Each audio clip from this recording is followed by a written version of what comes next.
इस कार्यक्रम के प्रसारण पुण्यार्जक हैं श्री राजेंद्र प्रसाद जैन, श्रीमती ममता जैन, श्री प्रशांत जैन, श्रीमती दिव्या जैन, पारस जैन, श्री भरत जैन, श्रीमती सौम्या जैन एवं समस्त परिवार मुंबई। ओकारमिंदु संयुक्तं नित्यं ध्यायन्ति योगिनः कामदं मोक्षदं चैव ओंकाराय नमो नमः। अविरल शब्दगणौघ प्रक्षालित सकलभूतलकलंका मुनिविर्पार्षदतीर्था सरस्वतीर्तनोदुरितम् अज्ञानतिमिरान्धानां ज्ञानाञ्जनशलाकया चक्षुरुन्मीलितं येन तस्मै श्रीगुरुवे नमः। परम गुरुभ्यो नमः।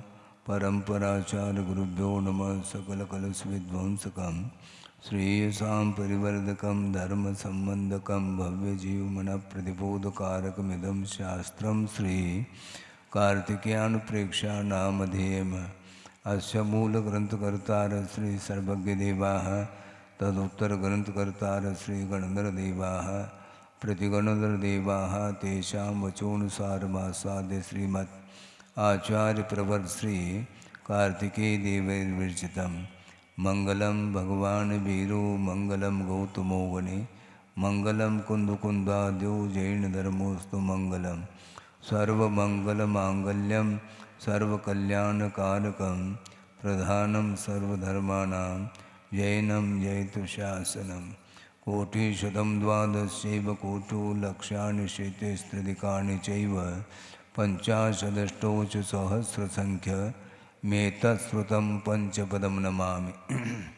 अर्हन्तभासयत्तं गणहरदेवेः गन्तियं सम्मं प्रणमामि भक्तियुक्तो सुदुनानमहो वैं शिरसा इच्छामि बन्ते सुदभक्ति कावसोकुदसालोचिम् अंगुवंगपयनय पावड़य परियम सुत्तपड़माणुपोगय चूलिया चेव सुतत्थय तुदमकायं सैनिचकल मंचे में पूजे में वंदामि नमम सामि दुखखो कमको भूलाओ सुगय गमनम समाय मरणम जिनगुण संपत्ति होदमध्यम। अथ पौर्वाणिक स्वाध्याय वेलायां श्रीमद् आचार्य भक्ति कायो सर्गम करोमि। श्रुत जलधिपारगेभ्य स्वपरमत विभावना पटुमतीभ्य सुचरितपूर्णदेभ्यो नमो गुरुभ्यो गुणगुरुभ्य। छत्तीसगुणसमज्ञे पंचमे आचार्यकरण संदर्शे शिष्यानुग्रह कुशले धम्मायिरे सदा वंदे गुरुभक्त संजमेन यतरन्त संसार सायरं घोरं छिन्नन्ते अट्टकम्मं जम्मन मरणं न पावेन्ति ये नित्यं व्रतमन्त्रहोमनिरता ध्यानाग्निहोत्राकुला षट्कर्मा विरतास्तपोधनगणा साधुक्रिया साधवा शीलप्रावरणा गुणप्रहरणा चन्द्रार्कतेजोदिकाः मोक्षद्वारकपाटपाटनवटा प्रीणन्तु मां साधव। गुरुव पान्तुनो नित्यं ज्ञानदर्शननायकाः चारित्राणवगम्भीरा मोक्षमार्गोपदेशकाः इच्छामि बन्ते ऐर्भक्ति कांसोकोदस्तालोचिं सम्मनान समुदंसन संसर्जुत्तानं पंचमे आचाराणाम् आयर्यानम् आयरादि स्मराणुपदेशयानम् उवज्झायानं तिरयनुगुणपालयानं सौसानं शयनिष्कलमंचे में पूजे में वंदामि नमुंसामि दुःखको कमको भूलाओ सुगै गमनम समाय मरणम जनगुण संपत्ति होदमध्यम तिहुवनतुल्यं देवं वन्दिता तिहुवनिंद परिपूज्यम ओचम अनुपेहावो भवीय जनानंद जनने वो।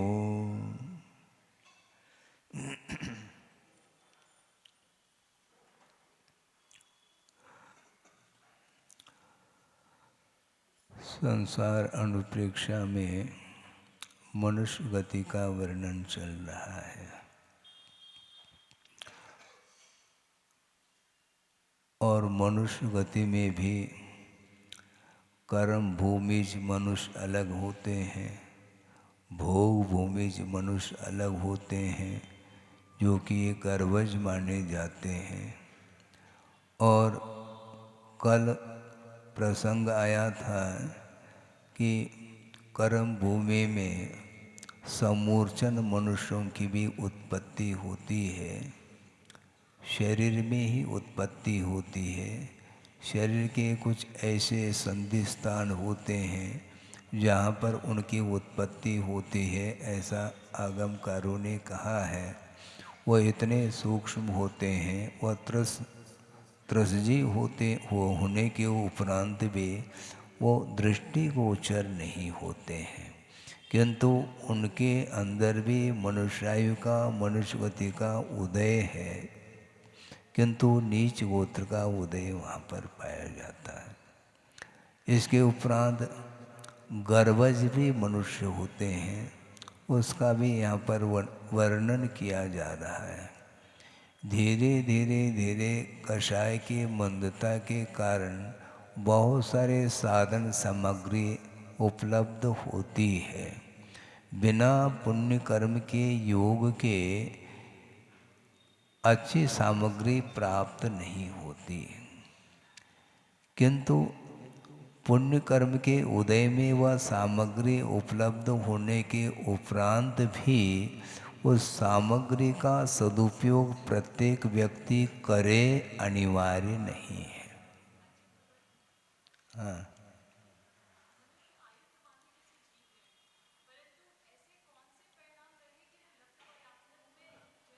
हाँ, परिणाम के बिना कोई कार्य होता नहीं है ना, मूल यही है। परिणाम के बिना कार्य नहीं होता। सूक्ष्म परिणाम होते हैं, उन्हीं को पूछो, बहुत सारे सूक्ष्म परिणाम होते हैं, उसका परिज्ञान आपको नहीं है, किंतु उन सभी प्रसंग संबंधी आपके अंदर जिज्ञासा भी नहीं उत्पन्न हो सकती। अब ये जिज्ञासा क्योंकि वह सामने प्रसंग आया है, इसलिए ये कैसा परिणाम उत्पन्न होते होंगे।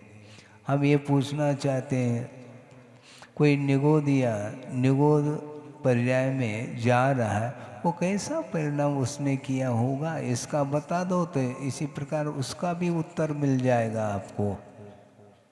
कोई निगोद जा रहा है, इतने निकृष्ट परिणाम उसने कैसे किए, किस रूप में किए हैं, ये आगम गम्य है, श्रद्धानुगम्य है, सारा सारा वर्णन किया नहीं जा सकता। वर्णन करने योग्य विषय अलग है, वर्ण विषय जिसको बोलते हैं, किंतु सारा सारा वर्णन करने में आ जाए तो फिर तो द्वादशांग से बढ़ कर के ज्ञान होने लग जाएगा हम और आपको। ऐसा तो संभव नहीं है। हाँ, परिणाम जो होते हैं वो असंख्यात लोक प्रमाण कहा है।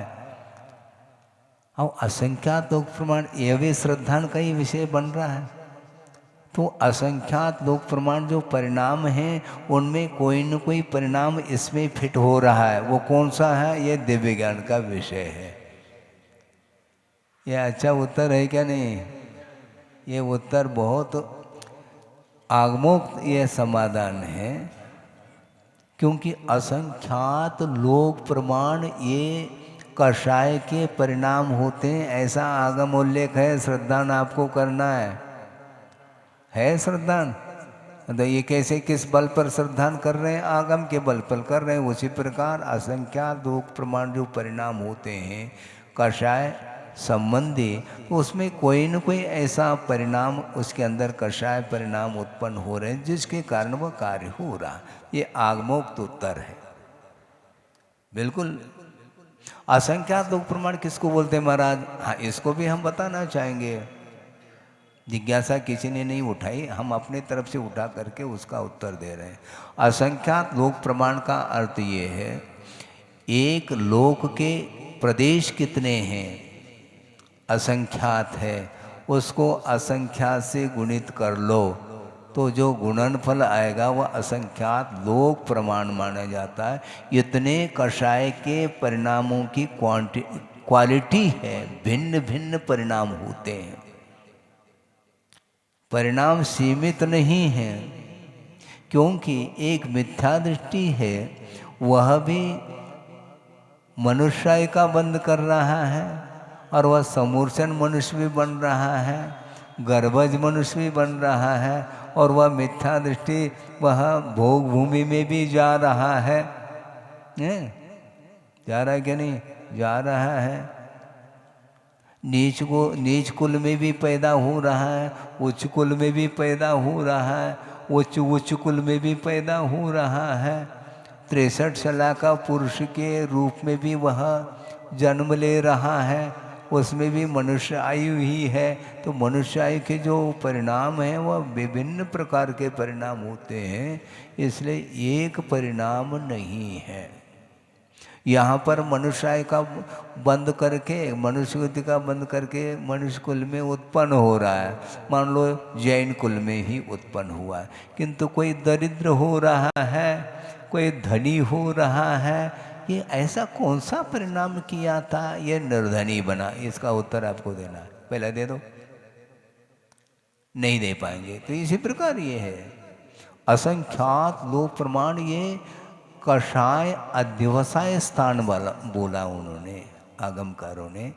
कषाय अध्यवसाय का अर्थ परिणाम होता है कषाय संबंधी स्थितिबंध अध्यवसाय स्थान और अनुभाग बंद अध्यवसाय स्थान। स्थितिबंध अध्यवसाय स्थान का अर्थ यह है ऐसे परिणाम होते हैं जिन परिणामों के माध्यम से विभिन्न प्रकार की स्थिति पड़ती है।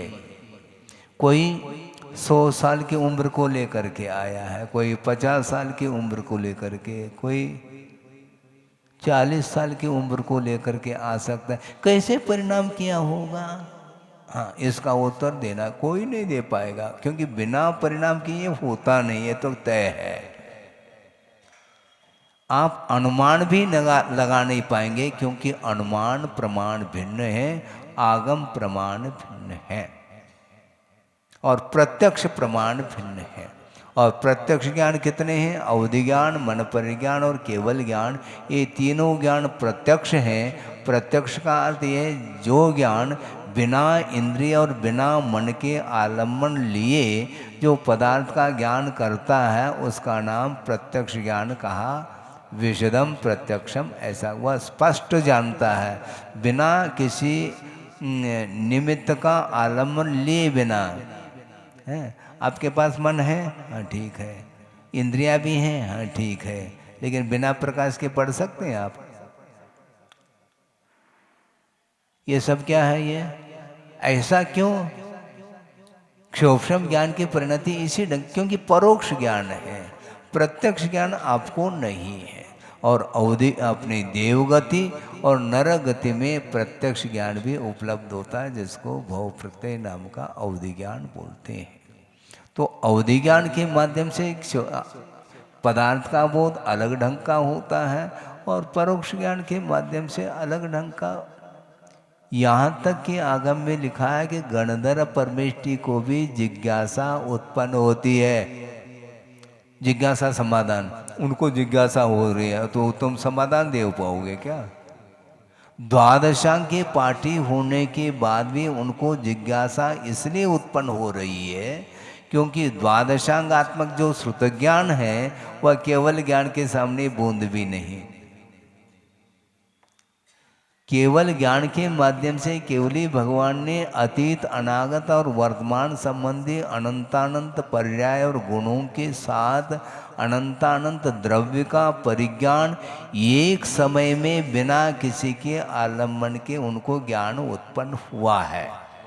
आपको क्या हो रहा है? आपका अवसान कब होगा आप जानते हैं, लेकिन भगवान जानते हैं। किस निमित्त से आपका अवसान होना ये भी जानेंगे वो। प्रत्येक व्यक्ति के प्रत्येक द्रव्य के परिणमन के विषय में उनको ज्ञान प्राप्त है, तो ऐसा प्राप्त कर लो, ये झंझट समाप्त हो जाएगा जिज्ञासा और समाधान का। पक्की बात है। कहाँ तक समाधान देंगे हम? और आगम के आधार से ही समाधान दिया जा सकता है। जब असंख्यात लोक प्रमाण, जब कषाय के परिणामों के भेद भिन्नता है, तो कोई न कोई किसी न किसी परिणाम के माध्यम से उसका बंध हुआ। हाँ, मनुष्य आयु तो पुण्य प्रकृति महाराज, हाँ तिरंचे गति के अपेक्षा से वह पुण्य है मनुष्य गति। लेकिन मनुष्य गति की वैरायटी, हाँ, उसमें भी तारतम्य है। पुण्य प्रकृति होने मात्र से उसमें अनुभाग एक है ऐसा नहीं। जैसे मान लो शुगर है, शक्कर, और ABC क्वालिटी, और C क्वालिटी का जो शक्कर है गुड़ तो नहीं है, नहीं गुड़ तो नहीं माना जो, वो शक्कर ही है। ये चक्कर क्या है फिर? ये भेद क्यों? क्वालिटी भेद, पोटेंसी जिसको बोलते हैं, मिठास की मात्रा घटती गई है उत्तरोत्तर। इसी प्रकार मान लो दूध है, अब दूध में चिकनाहट है, घी निकलता है क्या? नहीं, हाँ निकलता है। बकरी का भी दूध है, कितना निकलता है? बहुत अल्प मात्रा में। उससे गाय के दूध में घी ज़्यादा निकलता है, भैंस के दूध में और ऊँटनी का भी दूध होता उसमें भी, और क्योंकि वह उसमें चिकनाहट की जो मात्रा है वह बढ़ती गई है। पानी में चिकनाहट है क्या? नहीं है। पानी में चिकनाहट है क्यों है? 2 पृष्ठ आपने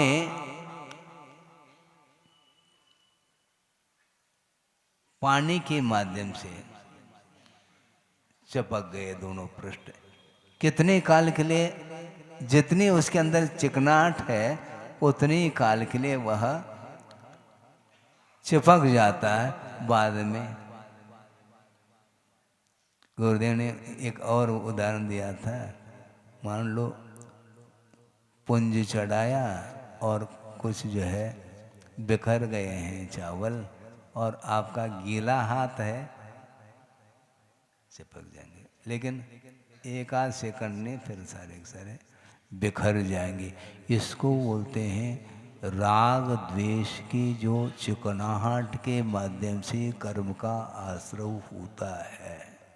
दीवाल है और दीवाल पर चिकनाहट नहीं है, और हवा के कारण कुछ धूलिकण आकर के टकरा करके गिर जाते हैं, और यदि उसमें चिकनाहट हो दीवाल में, सारे चिपक जाएंगे। उसी प्रकार रागादिक जो भाव है ये चिकनाहट को लेकर के इसके माध्यम से कर्म का बंध होता है। आत्मा के साथ अथवा जीव के साथ जो कर्म का संबंध हो रहा है वह राग द्वेषादिक परिणामों के माध्यम से, इसमें चिकनाहट जैसा उदाहरण दिया है आचार्यों ने। इसलिए राग कम करो, और छूटता नहीं, छोड़ना पड़ेगा। हाँ, छोड़ भी रहे हैं हम, 6 महीने से देख रहे हैं पुण्यार्जक बनते चले जा रहे हैं। राग तो कम हुआ कि तभी तो दान देने के जो भाव हो रहे हैं होते चले जा रहे हैं। वो विषय के प्रति जो राग था उसमें कमी आ गई। पूरा तो नहीं छूटा, लेकिन थोड़ा। इसी प्रकार ये अध्यवसाय स्थान है, विभिन्न प्रकार के परिणाम होते हैं, इसलिए उसका परिणाम सामने आता है। तिर्यंच गति का बंद किसी ने किया, लेकिन तिर्यंच एक से थोड़ी होते हैं। एकेंद्रीय, द्विंद्रीय, तीन्द्रीय, चौरेंद्रीय, असंगी पंचेंद्रीय, संगी पंचेंद्रीय। अब संगी पंचेंद्रीय में भी, उसमें भी क्वालिटी है। कोई हाथी बन रहा है, कोई घोड़ा बन रहा है, कोई गाय भैंस इत्यादि विभिन्न प्रकार के हैं।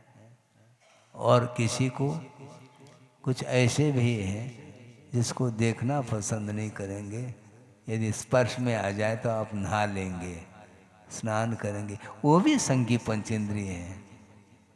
पंचेंद्रिय है तो पुण्य कर्म का तो उदय है। हाँ, एक इंद्रिय, द्विंद्रिय, तीन्द्रिय ये अशुभ प्रकृति, पाप प्रकृति मानी जाती हैं, किंतु पुण्य प्रकृति होते हुए भी उसमें क्वालिटी भेद है।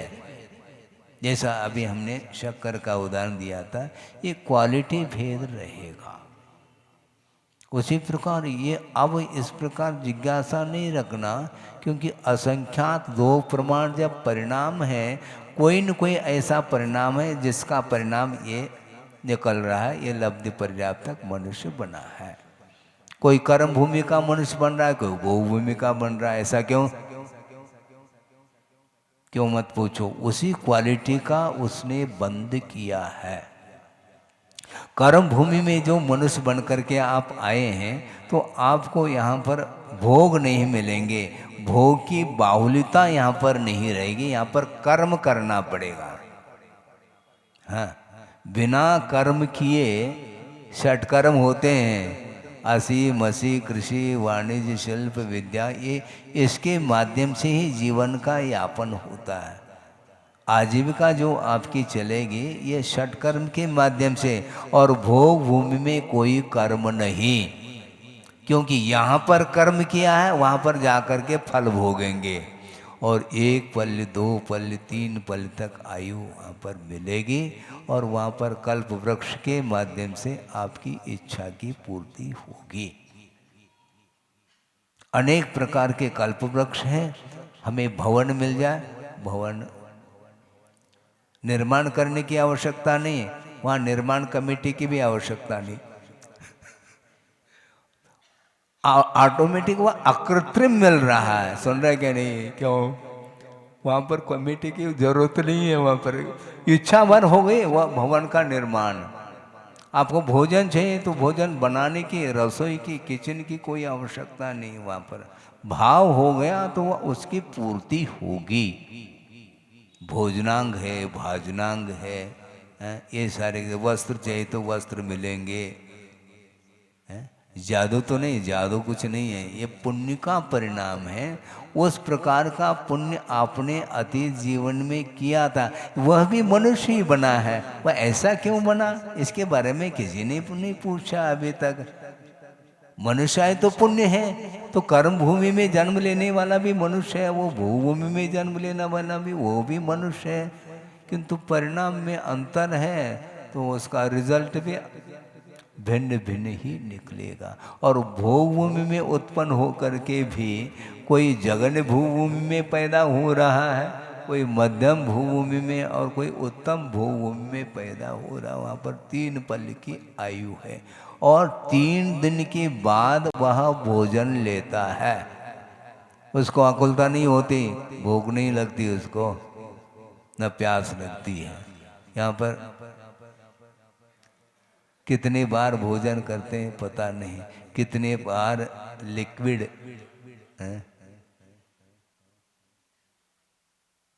चाय नाश्ता तो चलते ही रहता है। वो कोई मित्र आ गया तो उसके साथ भी एक मित्र आकर के चाय पी करके गया है, दूसरा आ गया, मान लो उसके साथ भी सबके संग एक एक घूंट लेते ही रहो। ये सब ऐसा क्यों नहीं पूछो, इसमें उसी प्रकार का कर्म। शांत नहीं, वो भूख और प्यास मिटती नहीं। और देवों में देखेंगे तो वहां पर कौलाहार ही नहीं, वहां पर मानसिक आहार, मन में इच्छा हो गई, तृप्ति हो गई, कंठ से अमृत झलता है, ऐसा सुनते हैं। और कैसा अमृत होता होगा ये भी जिज्ञासा रखो, है? वहां जाकर के देखो अमृत कैसा होता है, पूछने की आवश्यकता नहीं, संवेदन में आ जाएगा वो। तो बहुत कठिन कार्य है, जो हम परिणाम करते हैं उसके अनुरूप ही फल मिलता है, ऐसा कहा जा रहा है। आगे की गाथा लेते हैं। अह गव्ये वियजायदि तत्थवि निवडीयक तत्थवि निवडीयक यंग पंचंगो विसहति तीव्रं दुःखं निगममानो विजोनिदो। ये अनिवार्य नहीं है कि तिर्यंच गति से निकल करके वह समूर्चन मनुष्य ही बने, गर्वज भी बन सकता है। और वह गर्व में आया है, और वहाँ पर निवडीकृत अंग प्रत्यंग, उसके अंगोपांग सारे सारे संकुचित हैं, और तत्संबंधी जो दुख है वह सहन करता है।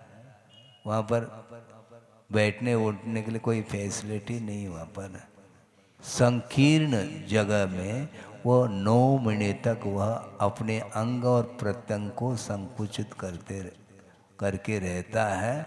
और जब वह उस उत्पत्ति स्थान से निकलता है उस समय भी वह तीव्र दुख का अनुभव करता है। ये समस्या है।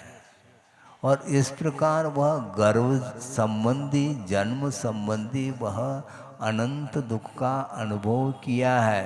कोई भी यहाँ पर मान लो शिशु का जन्म हुआ है, उसने कुछ ही क्षण पूर्व मरण का अनुभव किया है, क्योंकि बिना मरण के जन्म संभव नहीं। बिना मरण के जन्म होगा क्या? जन्म जो हुआ पहली पर्याय का अवसान हुआ, मरण को प्राप्त हुआ, मरण संबंधी अनंत दुख भोगा और गर्भ में आया और 9 महीने तक जो कुछ भी दुख का अनुभव उसने किया वह किया ही। और बाहर आते समय भी तीव्र दुख का अनुभव करता है। और जन्म लेने के बाद कुछ दिन हुए नहीं और फिर वह आँख खोल देता है और फिर वह धीरे धीरे विकास होता है, तो वह रोना भी प्रारंभ करता है, हंसना भी प्रारंभ करता है। ये है स्थिति उसकी। आपको कोई याद है गर्भ का और जन्म का? संवेदन हुआ है लेकिन स्मृति नहीं है। जन्म और मरण संबंधी जो दुख, तीव्र जो भयानक जो दुख है, दारुण दुख, उसका संवेदन तो इस संसारी प्राणी ने अनंत बार किया है, किंतु स्मृति नहीं, मेमोरी नहीं उसकी। इसलिए विश्वास नहीं होता है इसको। और सारी स्मृति का विषय बन जाए तो फिर कब जाए वो व्यक्ति, हमें पाप नहीं करना क्योंकि उसका फल ये मिल रहा है। महाराज आज जाति स्मरण होता तो अच्छा था, अच्छा, क्योंकि उसमें विश्वास हो जाएगा। तो आगम के ऊपर विश्वास नहीं है क्या? आगम के ऊपर विश्वास रखो। ये रखा नहीं जाता, मैं कुछ दिखाई नहीं दे रहा है किसी को। ध्यान रखो, वर्तमान में भी जहाँ पर स्लॉटर हाउस खुले हैं, कत्ल खाने, यांत्रिक कत्ल खाने, वहाँ पर नारकी दृश्य देखने को मिल रहा है। भयंकर पीड़ा होती है और उसका वध किया जा रहा है। और हजारों की संख्या में बड़े बड़े छोटे छोटे पशुओं का वध होता है। देखा नहीं जा सकता, इतना भयानक वह दृश्य है। ये किसका परिणाम है? विश्वास तो करो। आपको फील नहीं होगा, मतलब जब आपको फील होगा तब विश्वास करेंगे, ऐसा कुछ है क्या? दिख रहा है, कर्म का फल देखने में आ रहा है, इसके बाद भी विश्वास ना हो फिर वह पर्याय तो मिलेगी फिर। क्योंकि जो पाप करना नहीं छोड़ेगा तो उस प्रकार के निकृष्ट पर्याय को हमें भी प्राप्त करना पड़ेगा। उसको आप नकार नहीं पाओगे। बंद हुआ तो उदय में आएगा, कौन रोक सकता है? इसलिए कर्म बंध से भीति होनी चाहिए। जो पाप भीरू होगा वही व्यक्ति जो है ना, उसी को श्रद्धान भी होगा। उसके बिना श्रद्धान कैसा होगा? बहुत विचित्र दशा है। एहसास होना बहुत कठिन है। अन्यथा न ले, प्रसंग तो रख रहा हूँ मैं, क्योंकि उसके बिना वह बात समझ में नहीं आती। जैसे समझने के लिए एक चींटी है, वो मरणासन है, किसी का पैर पड़ेगा, वो बिलबिला रही मान लो। उस समय आपको कैसा लगता? अच्छा, इसको दुख हो रहा है, ये जीव है, अच्छा ठीक है। और मान लो वनस्पति है तो क्या अनुभव करते हैं आप? हैं? जीव नहीं, श्रद्धांत तो है इसमें, ये जीव है। लेकिन जिस समय आप उस वनस्पति को बॉईल करते हैं, साग बना करके उसको पकाते हैं, उस समय आप क्या महसूस करते हैं? वह जीव है क्या? नहीं। क्योंकि जब तक प्रासुक नहीं किया तब तक तो जीव है और उसी को प्रासुक करने के लिए रखा गया। अब क्या है बोलो? वो जड़ है क्या? वो अजीब है क्या? अजीब बात हो गई। वो अजीब थोड़ी, क्योंकि जितने भी स्थावर का ये जीव हैं, जीव के भेद बताए हैं। पृथ्वी का एक, जल का एक, अग्नि का एक, वायु का एक और वनस्पति का एक, ये 5 प्रकार के स्थावर जीव एकेंद्रीय माने जाते हैं। ये जीव के भेद किए हैं। आगम तो पढ़ो।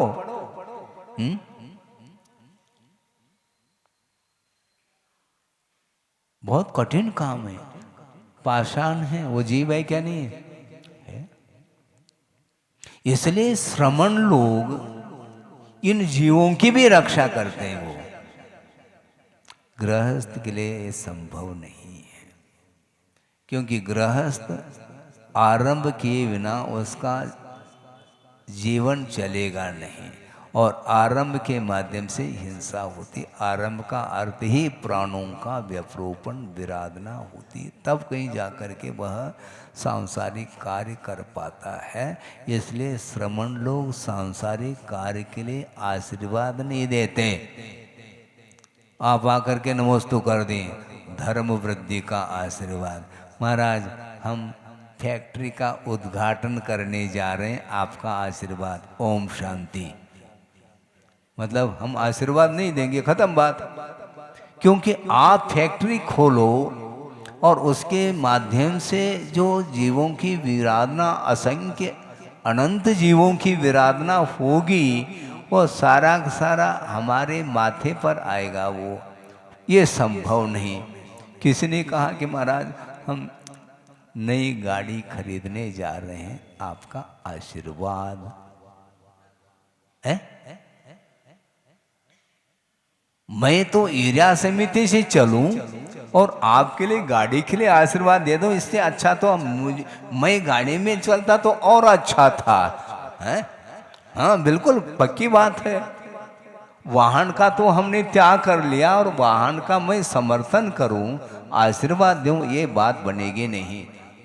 भले आपको अच्छा लगे या बुरा, ये अलग वस्तु, किंतु नहीं दे सकते। मन से, वचन से, काय से, कृत से, कार्य से, अनुमोदन से, किसी भी प्रकार से हिंसा का हम समर्थन नहीं करेंगे। महाराज फिर उपदेश क्या देंगे? पात्र के अनुरूप उपदेश देंगे। हाँ। श्रावक धर्म का उपदेश देंगे। ये बहुत अच्छा प्रसंग आपके सामने रखना हो। कितनी कुशलता होगी गुरुदेव के अंदर, आपके सामने रखना हो। उन्होंने ये कहा कि हम नकारात्मक उपदेश देते हैं, सकारात्मक नहीं। क्या मतलब हुआ? जो नहीं करने योग्य कोई व्यापार कर रहा है तो उसका निषेध करेंगे, हैं? कोई मान लो शराब का दुकान खोलना चाहते हैं, नहीं खोलना चाहिए। इसी प्रकार और कोई भी मान लो कार्य हैं जो जैन कुल में पैदा होने के उपरांत वो इस प्रकार पाप में जो है कार्य नहीं करना चाहिए, ये उपदेश देंगे। महाराज फिर इसको छोड़ देते हैं, फिर मैं क्या करूं, ये मेरा विषय नहीं, ये ना करो, बस इतना कह रहा हूं मैं। क्योंकि बाकी जो करेंगे उसमें भी आरंभ होगा, उसमें भी हिंसा होगी। हाँ, सप्त व्यसन ना करें, ये उपदेश दिया। बाकी तो आप करें। जब सप्त व्यसन भी कर रहे हैं तो और कार्य तो आप अपने आप ही कर रहे हैं, मैं थोड़ी कराना चाह रहा हूं उसके लिए। जैसे पहली मछली छोड़ो, ये उपदेश दिया। अन्य मछली का समर्थन ये लिए वो ऐसा कहे क्या? नहीं, नकारात्मक उपदेश है, सकारात्मक नहीं। वैसे आप दुकान खोल रहे हैं, भगवान की क्या आज्ञा है क्या आपको दुकान खोलने की? हमें बताओ ना थोड़ा। प्रतिदिन पूजन करते हो, भगवान ने आज्ञा तो नहीं दी आपको कि अमुक दुकान खोलना, अमुक दुकान खोलना? तुम गल्ले का दुकान खोलना, तुम लोहे का खोलना। ये उन्होंने तो नहीं कहा, हम अपने मन से तो सब कुछ करते चले जा रहे हैं। इसीलिए आरंभ संबंधी कभी भी समर्थन अनुमोदन ये संभव नहीं है श्रमण के लिए, क्योंकि उन्होंने आजीवन के लिए महाव्रत अंगीकार किया है। तो ऐसी स्थिति में पाप का समर्थन अनुमोदन वो कैसे कर सकते हैं? हाँ, यात्रा के लिए गुरुदेव कहते हैं यात्रा के लिए मैं आशीर्वाद देता हूँ, यदि पैदल यात्रा करना हो तो। हाँ, आप पैदल करना हो तो आशीर्वाद, नहीं है तो नहीं। बहुत सूक्ष्म विषय है महाराज। इसमें बिहार में भी किसी ने कहा, बिहार करते आ रहे थे, श्रावक साथ में चल रहे थे। महाराज उधर भी तो देखो, हम क्या उधर देखा, कुछ समझ में नहीं आया। महाराज ये फैक्ट्री है हमारी, आशीर्वाद तो दो। उसने नमस्ते थोड़ी किया, फैक्ट्री के लिए आशीर्वाद दे क्या मतलब है? वो नमस्ते तो कर नहीं रहा और तुम आशीर्वाद की बात करते हो। कैसे देंगे हम आशीर्वाद? धर्म वृद्धि का आशीर्वाद दिया जा सकता, आदर्श जीवन जीवो और धर्म में जीवन में धर्म के लिए स्थान दो, दान पुण्य इत्यादि करो, इतना तो कहा जा सकता है। जिनालय के लिए आशीर्वाद दिया जा सकता और दे रहे हैं। किंतु आप भवन बनाना चाहो तो ओम शांति, ओम शांति का अर्थ सब तो समझ में आ रहा, पर इसमें कुछ है ही नहीं।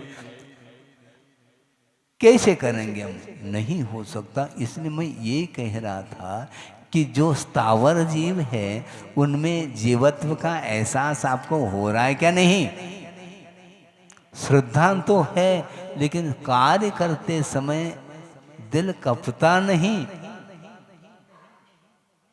और श्रमण जो होता है वह हरियाली के ऊपर नहीं चल सकता, क्योंकि वो जानता है ये हरी वनस्पति का एक ये जीव हैं और इसके आश्रित असंख्य त्रस जीव भी रह सकते हैं, रहते हैं। इसलिए ईर्यापद सिद्धि पूर्वक वो चलते हैं, प्रासुक स्थान में ही पैर रखते हैं। वो स्नान व्रत का पालन करते हैं। क्यों? स्नान करेंगे तो जल का एक जीवों की विराधना होगी, नहीं कर सकते। अग्नि नहीं जला सकते, अग्नि का एक जीवों की विराधना। फैन नहीं चला सकते, पंखा कूलर, क्योंकि उसमें भी वायु का एक जीवों की विराधना। अब इसमें एहसास हो रहा, क्योंकि संयम के कारण ही उसमें जो है ना इस प्रकार फीलिंग आते हैं। असंयम अवस्था में कभी फीलिंग आते ही नहीं। अब क्या कर सकते हैं? वाहन में जा रहे हैं तो उसमें चाहे वह रात में सफ़र करो या दिन में, संगी पंचेंद्रीय जीवों की भी विराधना हो सकती होती है। लेकिन अब कर क्या सकते हैं? आपको तनाव आ सकता है, तनाव से कोई प्रयोजन नहीं, लेकिन इसके माध्यम से हिंसा होती है और उसके माध्यम से कर्म का। और दूसरी बात, मान लो प्रयोजन के लिए प्रयोग करना, उपयोग करना तो फिर भी, किंतु घूमने के लिए उसमें भी वाहन का प्रयोग करके चला जाता है। हाँ, तो वो सब क्या है?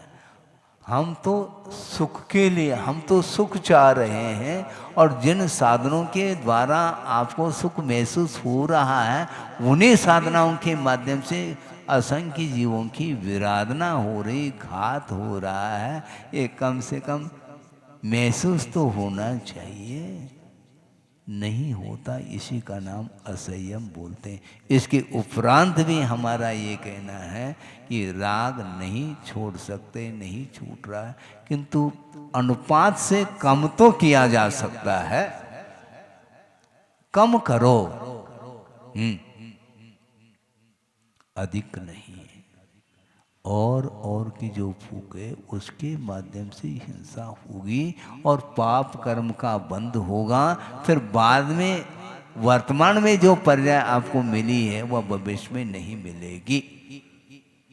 कोई गारंटी है क्या मनुष्य मनुष्य में बनता है? ऐसा कुछ नहीं है। अनुपात का ख्याल रखो। गुरुदेव ने कहा था मात्रा मासी, मतलब क्या हुआ?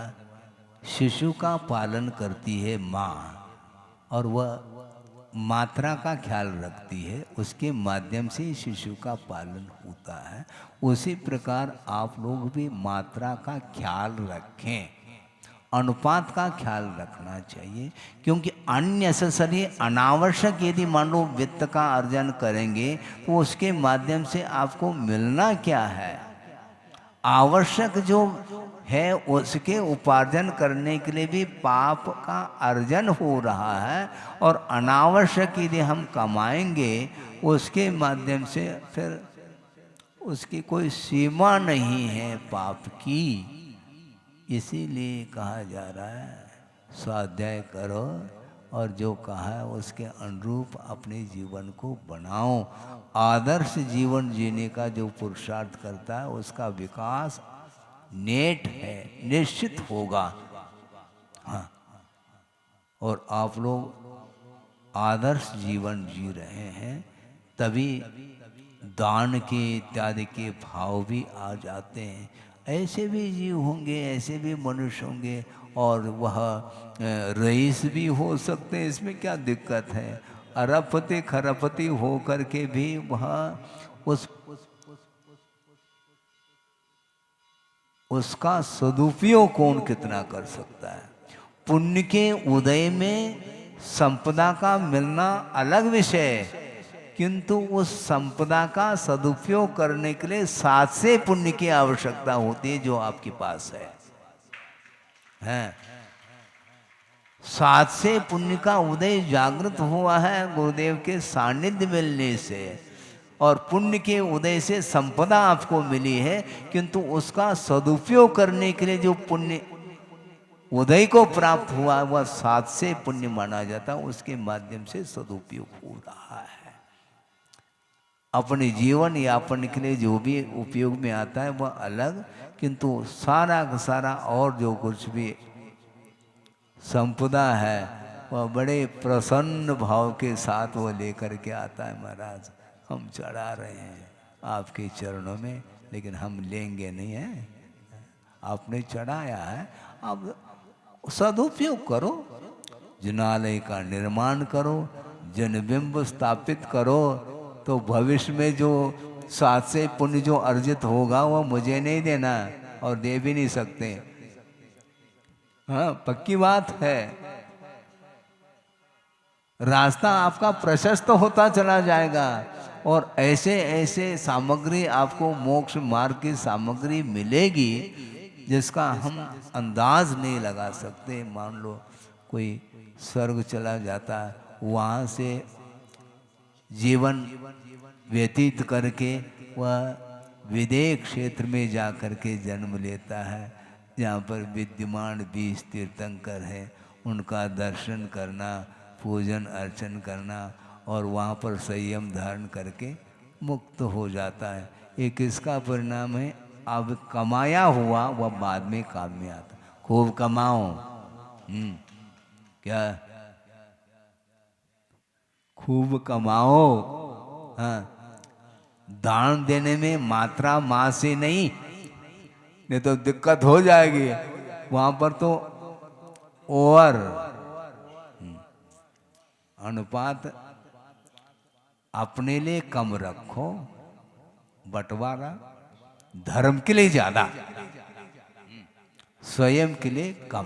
क्या आवश्यकता है? भगवान के लिए तीर्थ का निर्माण कर रहे हैं आप, तो आपके परिणाम उच्चतम परिणाम होंगे, निर्मलतम परिणाम होंगे। उसके माध्यम से इस प्रकार के तीर्थ का निर्माण होता है। इसलिए यहाँ पर ये बात आ रही है। इस प्रकार वह कर्म के उदय में गर्भ अवस्था में भी वह अनंत दुख का अनुभव करता हुआ जन्म ले लेता है। मान लो जन्म ले भी लिया तो भी रुग्ण हो गया तो क्या करेंगे? गूंगा हो गया, बहरा हो गया, अंधा हो गया तो क्या होगा? हैं? अब आप कहेंगे ना मनुष्य का बंद किया था ना महाराज, ये तो पुण्य प्रकृति है, ऐसा क्यों हुआ, ये अंधा क्यों हुआ, बहरा क्यों हुआ, इसके बारे में कोई जिज्ञासा नहीं रखी आपने? हैं? लूला लंगड़ा क्यों हुआ, रुग्ण क्यों हुआ? अरे भैया साथ साथ बहुत कुछ पाप साथ लेकर के आ रहा है, इसलिए फुल फैसिलिटी के लिए साथ से पुण्य की आवश्यकता है। कभी भी सम्यक दृष्टि दरिद्र कुल में पैदा नहीं हो सकता है, लिखा हुआ है। हैं? आप सारे सारे हैं? रईस हैं, क्योंकि सम्यक दृष्टि दरिद्र नहीं होता। हाँ। और मिथ्यात्व के साथ जन्म लेने के उपरांत भी इतना हीन पुण्य लेकर के नहीं आए, तभी तो धर्म ज्ञान कर रहे हो, नहीं तो फिर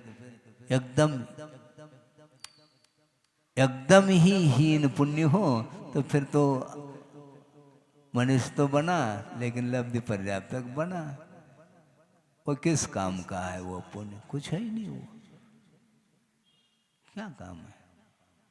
तो इसलिए निरोग शरीर का मिलना, सारी इंद्रियां मिलना, ये सब कुछ है। और आयु भी अल्पायु में गर्भ में ही समाप्त हो गया और जन्म लेते ही कुछ ही दिन में वह चला गया। ये सब क्या है? ये अतीत का किया हुआ जो पाप है वही उदय में आता है। ये रिकॉर्ड बताता है, वर्तमान में जो भी कार्य घटित हो रहा है वो अतीत का रिकॉर्ड है उसका, क्योंकि बिना कर्म के उदय के इस प्रकार उसको फल मिल ही नहीं सकता है। आप बिल्कुल सुखमय जीवन जी रहे हैं तो अतीत का पुण्य है, लेकिन अब उसके प्रति राग ज्यादा नहीं करो, और जो कुछ भी संपदा अधिक मिली है उसका दान इत्यादि करके सच्चे देव गुरु शास्त्र की आराधना में, अच्छे बड़े बड़े धार्मिक अनुष्ठान आदि में उसका उपयोग करेंगे तो मनुष्य जीवन की सार्थकता सिद्ध होती है। ऐसा इस गाथा का आशय है। नहीं है तो दुख तो मिलेगा। महाराज हमें दुख से बचाओ,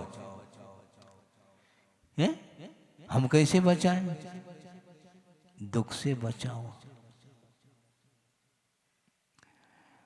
बड़ी विडंबना है। बचने की भी एक सीमा हो सकती है। मरण से बचना है, अब बचो, कहां तक बचते हम देखते हैं। एकदम अलर्ट हैं अब, ठीक है, रहो आप। मान लो भवन में रात में शयन करना है, ठीक है, किसी भी प्रकार से बाहर का कोई व्यक्ति प्रवेश ना पाए, कोई सर्प है आदि आदि, पूरा पैक करके आपने रख दिया, ठीक है, भीतर से लॉक कर दे, हाँ ठीक है, रहो। अब बच पाएंगे मरण से? फिर क्या मरण के लिए क्या आ रहा है वहां पर? क्या प्रसंग बन रहा है? बन सकता है भूकंप आ गया, छत बैठ गया, तुम ताला लगाओ तो कुछ भी लगाओ, हम चाबी अपने रखो, तुम अपने हाथ में चाबी रखो, सुरक्षित रखो, ताला लगाओ। इसके उपरांत भी प्राकृतिक जो आपदा है उससे आप बच नहीं पाओगे। इसको बोलते हैं विचित्र ढंग का कर्म का योग आता है। तब समझ में आता ये प्राकृतिक सुनामी लहर जो आती है, ये महाराज सामूहिक पाप का उदय। हाँ, सामूहिक पाप का उदय। आप सामूहिक पाप के उदय में तो आप जिज्ञासा रख रहे हैं, सामूहिक पुण्य का भी तो उदय होता है क्या नहीं? भूभूमि में जन्म लिए हैं, वहां पर सामूहिक पुण्य है। स्वर्ग में पैदा हुए असंख्य जीव हैं, देव परिणय में वो सुख का अनुभव कर रहे हैं। सामूहिक पुण्य का उदय वहाँ पर देखने में आ रहा है, और नरक में सामूहिक पाप कर्म का उदय देखने में आ रहा। और यहाँ पर पूछते हैं महाराज इस प्रकार घटनाएं घट रही, सामूहिक सबका पाप कर्म का उदय है क्या? हाँ, क्यों नहीं। संयोग इस प्रकार मिलता चला जाता है तो वह कर्म अपना फल देता ही चला जाता है। इसलिए ये सारा रिकॉर्ड सामने, ये विश्वास का विषय है। हमने कब किया, तुम्हें होश कब था करते समय, मुझे बताओ है? सारे सांसारिक कार्य आप होश हवास के साथ करते हैं क्या? नहीं। हाँ। पाप में जब संसार डूबता है उस समय मैं क्या कर रहा हूँ, मेरे द्वारा क्या करने योग्य है, ये उसके लिए फुर्सत ही नहीं है सोचने के लिए। होने के बाद अरे हमने ऐसा किया, हाँ तो मैं नहीं किया, इसलिए फल ये सामने आ रहा है। तिरंज पर्याय जो मिली है और रिकॉर्ड बता रहा है, क्योंकि बंद किए बिना पर्याय थोड़ी मिलती, बंद किए बिना कर्म का उदय थोड़ी आ सकता, नहीं आ सकता। बंद किया है, इसको स्वीकार करो। अब मुझे ज्ञात नहीं, लेकिन ये रिकॉर्ड तुम्हारा है, ये आगम के माध्यम से रिकॉर्ड सामने आ रहा है। इतिहास, हिस्ट्री आपकी है। पर्याय को देख करके इतिहास सामने आता है, उसके बिना ये संभव नहीं। इसलिए जो पर्याय जो मिली है, रत्नत्रय को अंगीकार करने योग्य जो पर्याय आप लोगों को मिली है, मनुष्य जीवन मिला है, इस पर्याय को सार्थक सिद्ध करना है तो अपने शब्द के अनुरूप धर्म करने का पुरुषार्थ करो, उसके माध्यम से विकास होने वाला है, ऐसा इसका भाव है। बोधि समाधि परिणाम शुद्धि स्वात्मोपलब्धि शिव शोक सिद्धि चिंतामणिम चिंतित वस्तुदाने त्वां वंद मानस्य ममास्तु दे।